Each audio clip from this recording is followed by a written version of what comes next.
after almost 50 years of acting in cinema, I think I'm finally tiring of it. Stars like to make this statement, I've arrived. So it'll be like the Shahenshah arriving, hey, Hoshiyar, ba mulaiza, and then, dum, the door will open and the star will enter. It's like fate has dealt a blow on part 2 of Jaane Yaaro. They're all gone.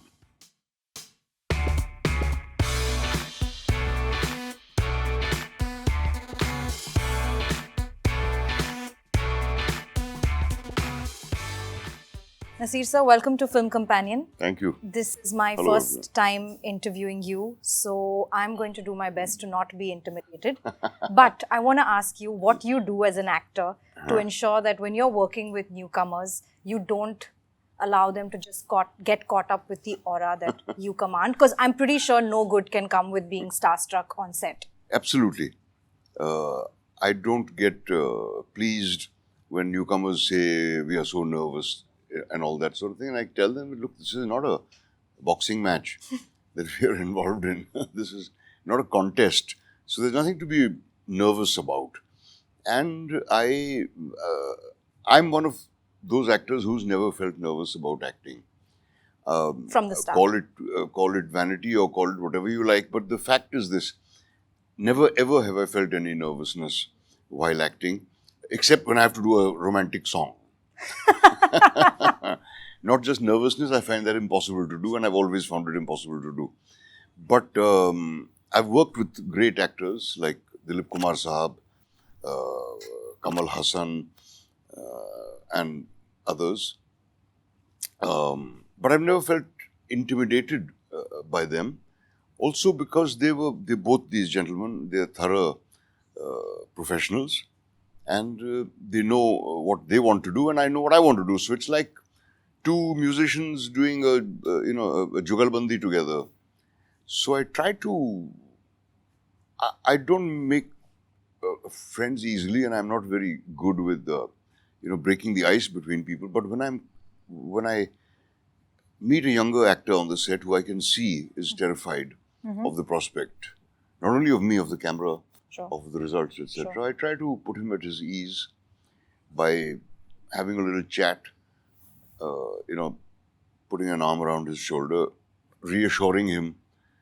I don't know whether I succeed or not, but I do try. Yeah.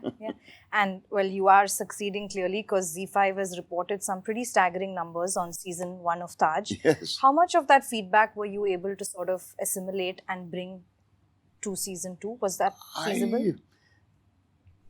Well, I'm happy that the series is doing well naturally. But once I've done a job, I'm through with it. I don't anticipate anything. I put it on my memory shelf. I don't press erase button on them all. Some of them I like to save up. So it's really of not much consequence to me, because I'm accustomed to all the ups and downs that can happen to an actor, and I've never had any anticipations of any kind from any work I do. For me, doing the work to the best of my ability is of prime importance. And I think I was taught this lesson very early in my career, because my first film, Nishant, made in 1975, starred Girish Karnad, Shabana Azmi, Smita Patil, Amrish Puri, Kulbhushan Kharbanda, and Mohan Agashe as well. And after Nishant was released, every one of them got work, except me. For some reason. I later figured out that reason was, in fact, a backhanded compliment, because people didn't think I was an actor. They thought I was some local that Shyam had picked up from Hyderabad, which is a huge compliment, actually. But the fact that I never got work, it confused me, and it made me, gave me this lesson which I've never forgotten, that do your job and forget about it, But you've been doing this work for 55 years now. That's more than half your life. 240 credits I checked on IMDb. Something like that, yeah. What excites you about this current phase of your career? That I'm still getting interesting parts. In fact, after the age of 50, I've started getting more interesting parts than I got as a young man. Though as a young man is when my reputation got established and with all those art movies and everything. But really challenging parts I've received in the second phase of my career, in fact, or the third phase, whatever you like to call it. The work of the job of participating in a project which I'm going to enjoy is what drives me. If I feel I'm going to have fun doing this, I do it.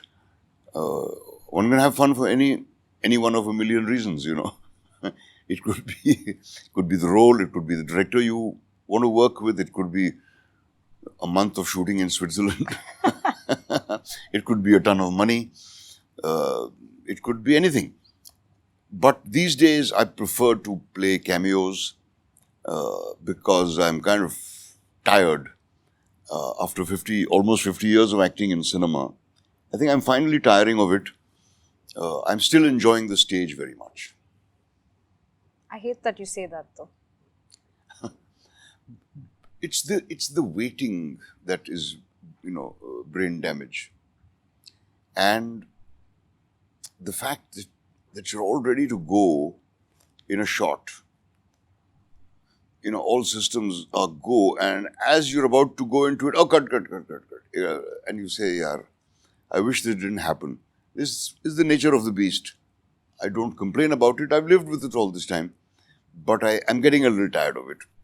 I'd rather be on the stage where live contact is possible between you and the viewers. Yeah. In fact, I just spoke to your wife very recently where she talked to me about what she fears is this threat of delusion with just the enormous entourages that actors have today. You walked in, I don't see anyone adjusting your collar or sort of pandering to you. Hey, someone come and adjust my collar. Is it something you consciously stay away from? No, I don't see the need to have these people hanging around me. I never have. Shabana, early in my career, would advise me to get a public relations man. And I said, why? I don't need a public relations guy. I can handle my public relations. I'm not terribly interested in it in any case.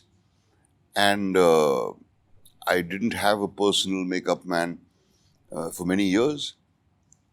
And until it became, that I was doing several movies at the same time, all movies that I'd rather forget, but sometimes 2 shifts a day kind of thing, traveling from Alibag to Mud Island and back, that kind of stuff. So I realized that I can't be having a different makeup man each time.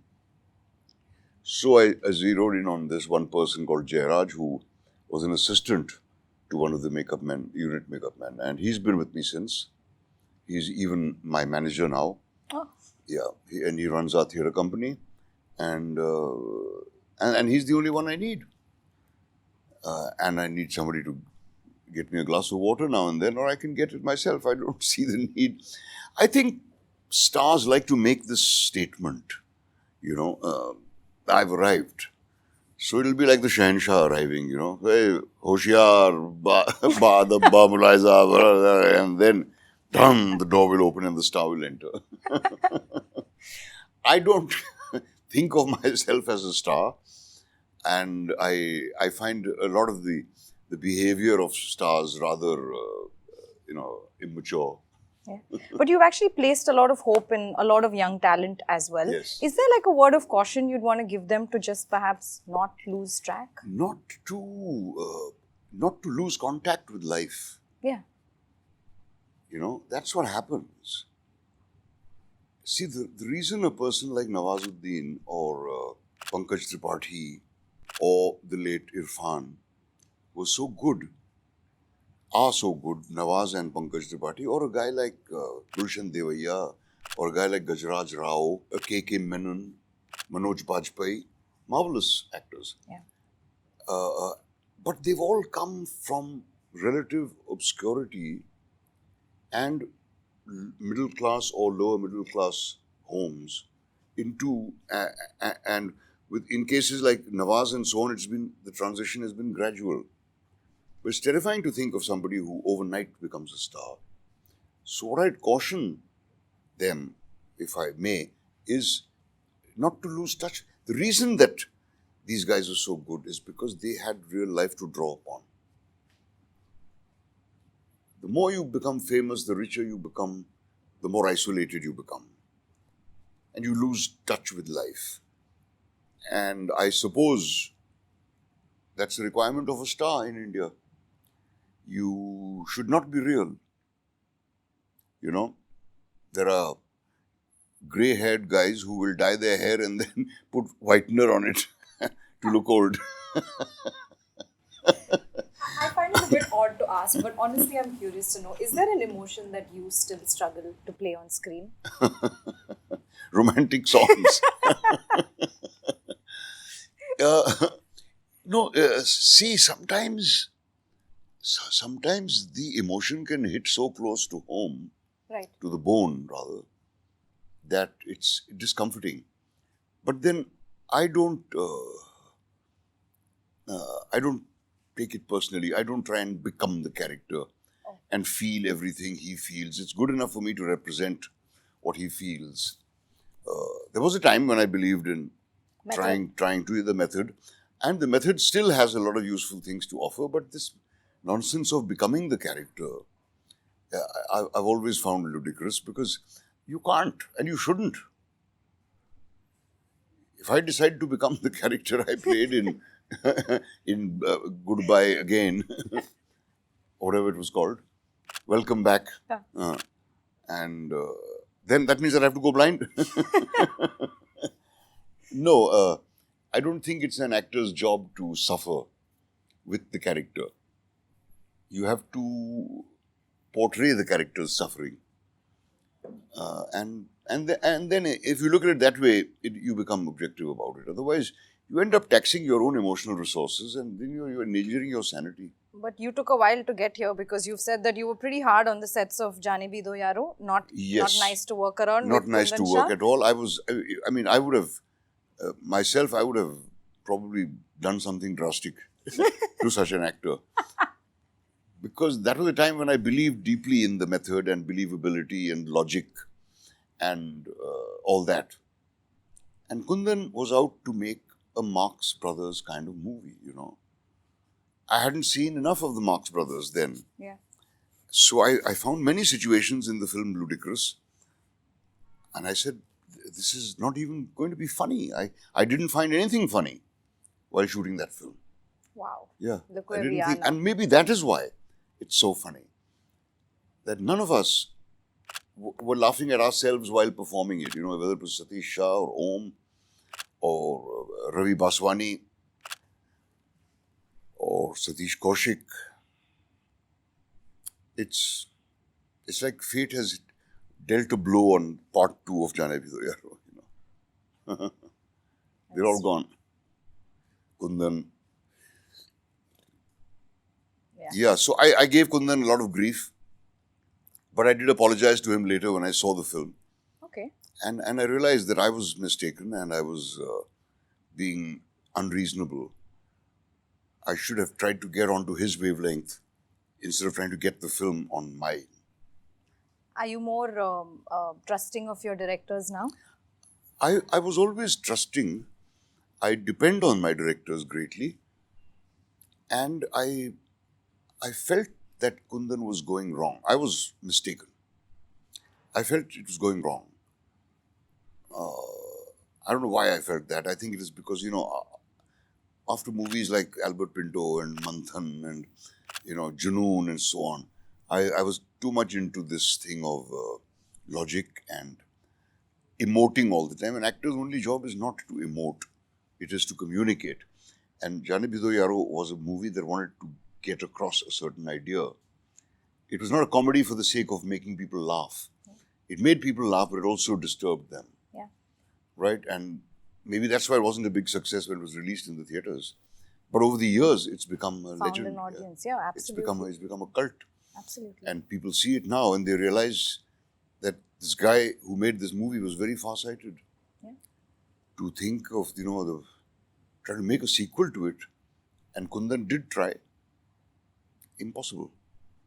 Because the corruption that it's talking about has now reached such humongous proportions that it would be a very expensive film to make, and secondly, he wouldn't be able to get all those actors together ever again. Yeah, yeah. You also play a really terrible dad in Taj, and someone who really screws up his kids. In the real life front, how would you rate yourself as a father? I would rate myself as a father who tried his best and Aren't we all? didn't always succeed. Yeah.